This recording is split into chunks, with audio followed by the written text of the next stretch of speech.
Pindola, un disciple du Bouddha, retourna, après avoir atteint l'illumination, dans son pays natal de Kosambi afin de remercier ceux qui, là-bas, lui avaient manifesté de la bienveillance.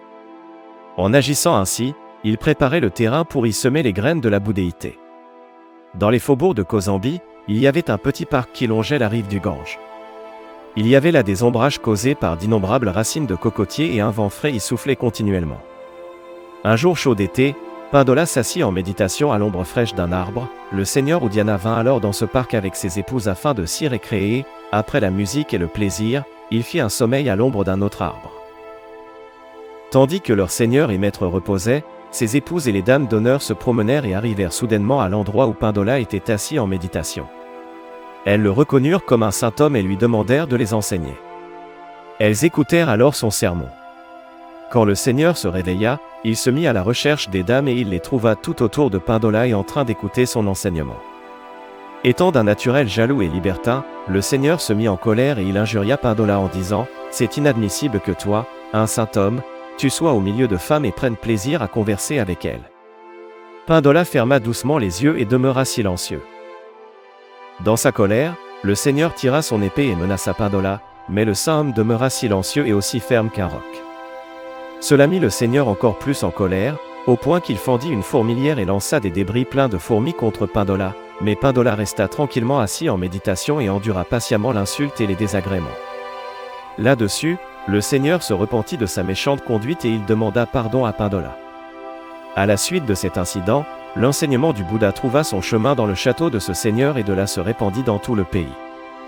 Quelques jours plus tard, le seigneur Udiana rendit visite à Pindola dans la retraite forestière où il vivait, et il lui demanda « Honoré maître, comment les disciples du Bouddha peuvent-ils garder leur corps et leur esprit purs et non tentés par la convoitise, alors que pour la plupart, ce sont de jeunes gens ?»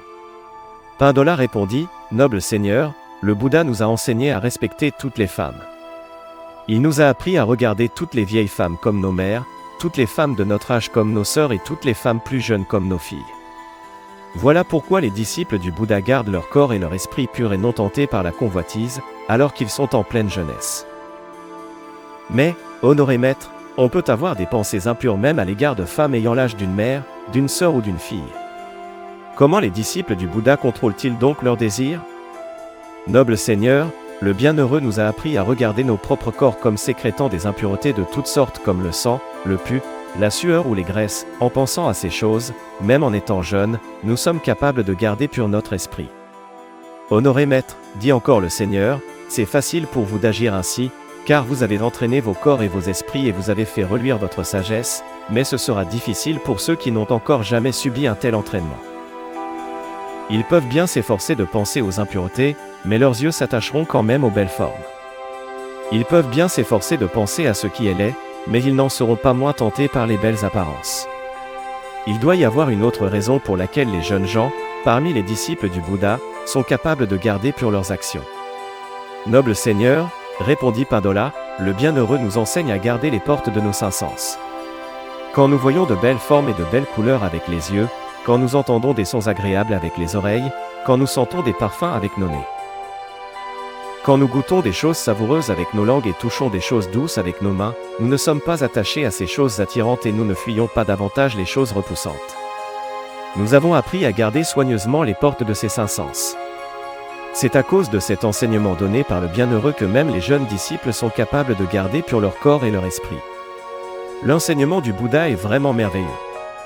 Par ma propre expérience, je sais que si je rencontre des choses belles ou plaisantes, si je ne suis pas sur mes gardes, je suis troublé par les impressions venues des sens. Il est donc vital que nous gardions les portes des cinq sens, afin de conserver en tout temps des actions pures. Partout où quelqu'un met une pensée en action, il y a toujours une réaction qui suit. Si on t'injurie, tu as la tentation de répondre de la même manière, ou de prendre ta revanche. On doit être sur ses gardes face à cette réaction naturelle. C'est comme quand on crache contre le vent, on ne souille que soi-même. C'est comme quand on lance de la poussière contre le vent, on ne se débarrasse pas de la poussière, mais on se salit soi-même. La mauvaise fortune emboîte le pas derrière celui qui donne libre cours au désir de vengeance. C'est une très bonne action de chasser la cupidité et de chérir un esprit de bienveillance. Mais c'est encore bien meilleur de garder son esprit attentif à respecter le noble chemin.